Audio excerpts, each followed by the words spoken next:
gumawa kami guys ng chicken nuggets.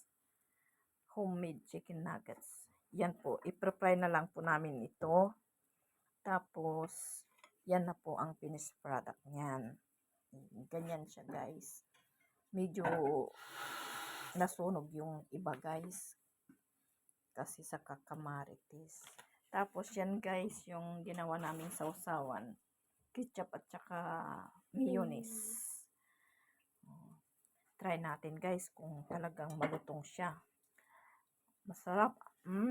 Sarap niya guys.